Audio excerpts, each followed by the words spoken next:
नमस्ते, मैं मधुरा हड़ीकर श्रीमद् भगवद गीता के 9वें अध्याय के यानी राजविद्या राजगुह्य योग के यानी परम गोपनीय ज्ञान के 18 से 34 श्लोकों का अर्थ हिंदी में समझाने का प्रयत्न कर रही हूँ। त्वमेव माता च पिता त्वमेव बन्धुश्च सखा त्वमेव विद्या द्रविणं त्वमेव सर्वं मम देव। श्री भगवान कह रहे ये परम गुह्य ज्ञान अर्जुन को दे रहे। 9वां अध्याय 18वां श्लोक। गतिर्भर्ता प्रभुः साक्षी निवास शरणं सुहृत् प्रभव प्रलयस्थानं निधानं बीजमव्ययम्। मैं ही लक्ष्य पालन करता, स्वामी, साक्षी, धाम, शरणस्थली तथा अत्यंत प्रिय मित्र भी मैं ही हूँ। मैं सृष्टि तथा प्रलय, सबका आधार, आश्रय तथा अविनाशी बीज भी मैं ही हूँ। जो कृष्ण को नहीं जानता वो पथभ्रष्ट हो जाता है और उसकी प्रगति भी नहीं होती, क्योंकि वो अपने ही भ्रम में रहता है। इसीलिए भगवान कहते हैं कि सब कुछ मैं ही लक्ष्य हूँ, मैं ही पालन करता हूँ, मैं ही सबका स्वामी हूँ, मैं ही हर धाम हूँ, मैं ही साक्षी हूँ और आपका अत्यंत प्रिय मित्र भी मैं ही हूँ। प्रलय भी मैं ही हूँ, सृष्टि भी मैं ही हूँ, सबका आधार मैं ही हूँ और आश्रय भी मैं ही हूँ, और जो झाड़ों के बीज होते हैं वो भी मैं ही हूँ। तपाम्यहमहवो वर्षन् निगृह्णाम्युत्सृजामि च अमृते चैव मृत्युश्च सदसच्चाहमर्जुन। हे अर्जुन, मैं ही ताप प्रदान करता हूँ और वर्षा को रोकता हूँ। मैं अमरत्व हूँ और साक्षात मृत्यु भी। सत तथा असत दोनों मुझी में हैं। कृष्ण अपनी विभिन्न शक्तियों से विद्युत तथा सूर्य के द्वारा प्रकाश भी और ताप भी बिखेरते हैं। ग्रीष्म ऋतु में आकाश से वर्षा नहीं होने देते और वर्षा ऋतु में वर्षा की झड़ी लगाते हैं। जो शक्ति हमें जीवन प्रदान करती है वही कृष्ण है, और अंत में मृत्यु रूप में भी हमें कृष्ण ही मिलते हैं। कृष्ण की इन विभिन्न शक्तियों का विश्लेषण करने पर यह निश्चित हो जाता है कि मनुष्य हर वस्तु में कृष्ण को ही दर्शन करता है, मगर उन्हें समझने का ज्ञान होना चाहिए। त्रैविद्या मां सोमपाः पूतपापा यज्ञैरिष्ट्वा स्वर्गतिं प्रार्थयन्ते ते पुण्यमासाद्य सुरेन्द्रलोकमश्नन्ति दिव्यान् दिवि देव भोगान्। जो वेदों का अध्ययन करते हैं तथा सोमरस का पान करते हैं, वे स्वर्ग प्राप्ति की गवेषणा करते हुए अप्रत्यक्ष रूप से मेरी ही पूजा करते हैं।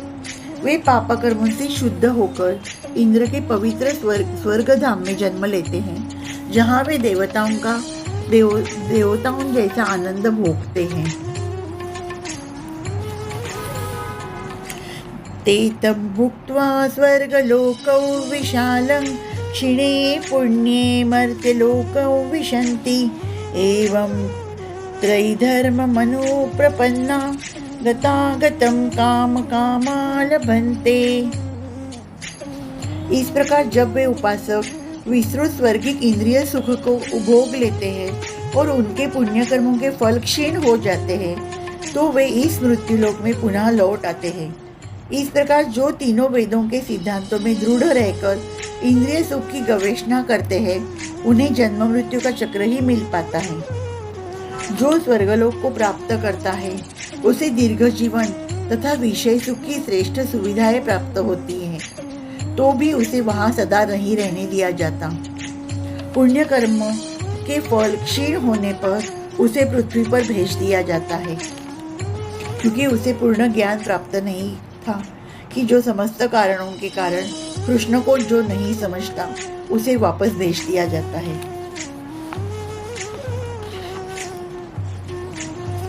अनन्य चिन्तयन्तो माय ये जनाः पर्युपासते तेषां नित्याभियुक्तानां योगक्षेमौ वहाम्यहम्। किंतु जो लोग अनन्य भाव से मेरे दिव्य स्वरूप का ध्यान करते हुए निरंतर मेरी पूजा करते हैं, उनकी जो आवश्यकताएं होती है उन्हें मैं पूरा करता हूँ और जो कुछ उनके पास है उसकी रक्षा करता हूँ। जो एक क्षण भी कृष्ण भावनामृत के बिना नहीं रह सकता, वो 24 घंटे कृष्ण का चिंतन करता है और श्रवण, कीर्तन, स्मरण, पाद सेवन, वंदन, अर्चन, दास्य, सांख्य भाव तथा आत्मनिवेदन के द्वारा भगवान के चरण कमलों की सेवा में रत होता है। ये प्यन्य देवता भक्ता यजन्ते श्रद्धयान्विताः तेऽपि मामेव कौन्तेय यजन्त्य विधिपूर्वकम्। हे कुंती पुत्र, जो लोग अन्य देवताओं से भक्त है और उनकी श्रद्धा पूर्वक पूजा करते हैं, वास्तव में वो मेरी भी पूजा करते हैं, किंतु यह त्रुटिपूर्ण ढंग से करते हैं। श्री कृष्ण का कहना है कि जो लोग अन्य देवताओं की पूजा में लगे होते हैं वे अधिक बुद्धिमान नहीं होते। यद्यपि ऐसी पूजा अप्रत्यक्ष मेरी ही पूजा है ये वो नहीं जानते। कोई व्यक्ति वृक्ष की जड़ों में पानी न डालकर उसकी पत्तियों तथा टहनियों में डालता है तो वो ऐसा इसीलिए करता है क्योंकि उसे पर्याप्त ज्ञान नहीं होता, वो नियमों का ठीक से पालन नहीं करता। अहम ही सर्वयज्ञानां भोक्ता च प्रभुरेव च न तु मामभिजानन्ति तत्त्वेनातश्च यवन्ति ते। मैं ही समस्त यज्ञों का एकमात्र भोक्ता तथा स्वामी हूँ, अतः जो लोग मेरे वास्तविक दिव्य स्वभाव को नहीं पहचान पाते वे नीचे गिर जाता है। वैदिक साहित्य में अनेक प्रकार के यज्ञ अनुष्ठानों का आदेश है, किंतु सब यज्ञ मतलब स्वयं भगवान ही है। वो भगवान को प्रसन्न करने के लिए ही किए जाते हैं।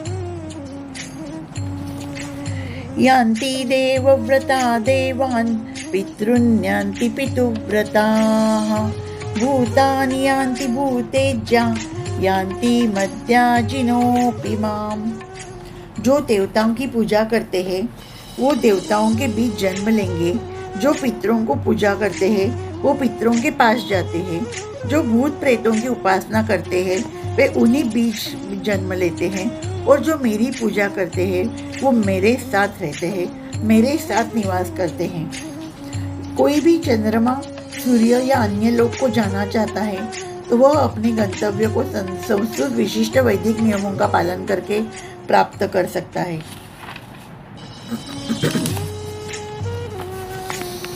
पत्रं पुष्पं फलं तोयं यो मे भक्त्या प्रयच्छति तदहं भक्त्युपहृत मश्नामि प्रयतात्मनः। यदि कोई प्रेम तथा भक्ति के साथ मुझे पत्र, पुष्प, फल या जल प्रदान करता है तो मैं उसे भी स्वीकार करता हूँ। नित्य सुख के लिए, आनंदमय धाम प्राप्त करने के लिए बुद्धिमान व्यक्ति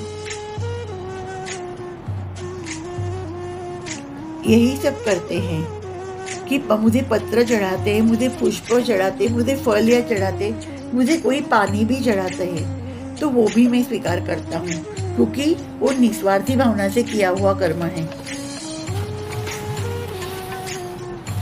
यत् करोषि यदश्नासि यज्जुहोषि ददासि यत् तपस्यासि कौन्तेय तत्कुरुष्व मदर्पणम्। हे कुंती पुत्र, तुम जो कुछ करते हो, जो कुछ खाते हो, जो कुछ अर्पित करते हो या दान देते हो और जो भी तपस्या करते हो उसे मुझे अर्पित करते हुए करो। इस प्रकार यह प्रत्येक व्यक्ति का कर्तव्य है कि अपने जीवन को इस प्रकार ढाले कि वह किसी भी दशा में कृष्ण को न भूल सके।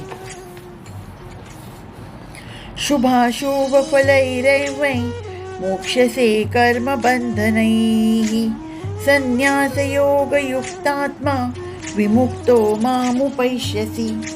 इस तरह तुम कर्म के बंधन तथा इसके शुभाशुभ फलों से मुक्त हो सकोगे।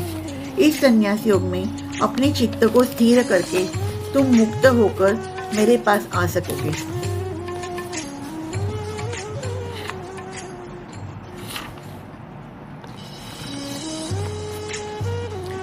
सम्मोहं सर्वभूतेषु न मे द्वेषोऽस्ति न प्रियः ये भजन्ति तु मां भक्त्या मयि तेषु चाप्यहम्।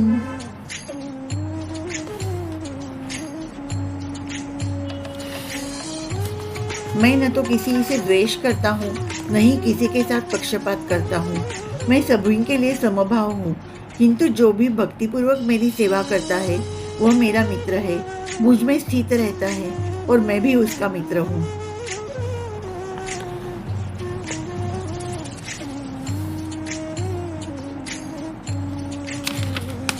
अपि चेत् सुदुराचारो भजते मामनन्यभाक् साधुरेव समन्तव्यः सम्यग् व्यवसितो हि सः। यदि कोई जघन्य से जघन्य कर्म करता है, किंतु यदि वह भक्ति में रत रहता है तो उसे साधु मानना चाहिए, क्योंकि वह अपने संकल्प में अडिग रहता है। सुदुराचार का इसमें है कि हमें ठीक से समझना होगा। जब मनुष्य बद्ध रहता है तो उसके दो प्रकार के कर्म होते हैं, प्रथम बद्ध और द्वितीय स्वाभाविक। जिस प्रकार शरीर की रक्षा करने का, समाज तथा राज्य के नियमों का पालन करने के लिए तरह तरह के कर्म करने होते हैं, उसी प्रकार ये बद्ध जीवन के प्रसंगों में भक्तों के लिए कर्म होते हैं जो बद्ध कहलाते हैं। क्षिप्रं भवति धर्मात्मा शाश्वत शांति न निगच्छति कौन्तेय प्रतिजानीहि न मे भक्त प्रणश्यति। वह तुरंत धर्मात्मा बन जाता है और स्थायी शांति को प्राप्त होता है। हे कुंती पुत्र, निडर होकर घोषणा कर दो कि मेरे भक्त का कभी विनाश नहीं होता है। 7वें अध्याय में भगवान कहते हैं कि जो दुष्कृति है वो हम भगवत भक्त नहीं हो सकता। जो भगवत भक्त नहीं है उसमें कोई भी योग्यता नहीं होती। जो दुष्टात्मा कभी भक्ति के पास नहीं भटकता उसमें कोई सद्गुण नहीं होते। मगर अर्जुन ऐसा नहीं था, उसकी भक्ति सरल थी, वो निस्वार्थी में श्री कृष्ण जी से प्रेम करता था। इसलिए उन्होंने ये कहा है कि निडर होकर घोषणा कर दो और युद्ध के लिए सिद्ध हो जाओ। मां हि पार्थ व्यपाश्रित्य येऽपि स्युः पापयोनयः स्त्रियो वैश्यास्तथा शूद्रास्तेऽपि यान्ति परां गतिम्।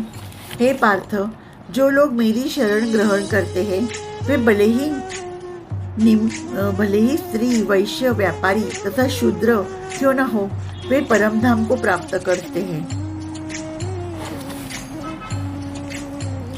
किं पुनर्ब्राह्मणा पुण्या भक्ता राजर्षयस्तथा अनित्यं सुखौ लोकमिमं प्राप्य भजस्व माम्। फिर धर्मात्मा, ब्राह्मण, भक्त तथा राजर्षियों के लिए तो कहना ही क्या है, अतः एक क्षणिक दुखमय संसार में आ जाने पर मेरी प्रेम भक्ति में अपने आप को लगाओ। यह संसार किसी के लिए भी सुखमय स्थान नहीं है, इसीलिए जो भक्ति करता है उसके लिए सारा संसार सुखमय हो जाता है, आनंदमय हो जाता है। मन्मना मद्भक्तो मद्याजी मां नमस्कुरु मामयि वैश्यसि युक्त्वैमात्मानं मत्परायणः। अपने मन को मेरे नित्य चिंतन में लगाओ, मेरे भक्त बनो, मुझे नमस्कार करो और मेरी ही पूजा करो। इस प्रकार मुझ में पूर्णतया तल्लीन होने पर तुम निश्चित रूप से मुझको प्राप्त कर सकते हो और हर एक आपकी चीज मुझे अर्पण करो। ओम तत्सदिति श्रीमद्भगवद्गीतासु ब्रह्मविद्यायां योगशास्त्रे श्रीकृष्णार्जुन संवादे राजविद्या राजगुह्ययोगो नाम नवमोऽध्यायः। श्रीकृष्णार्पणमस्तु।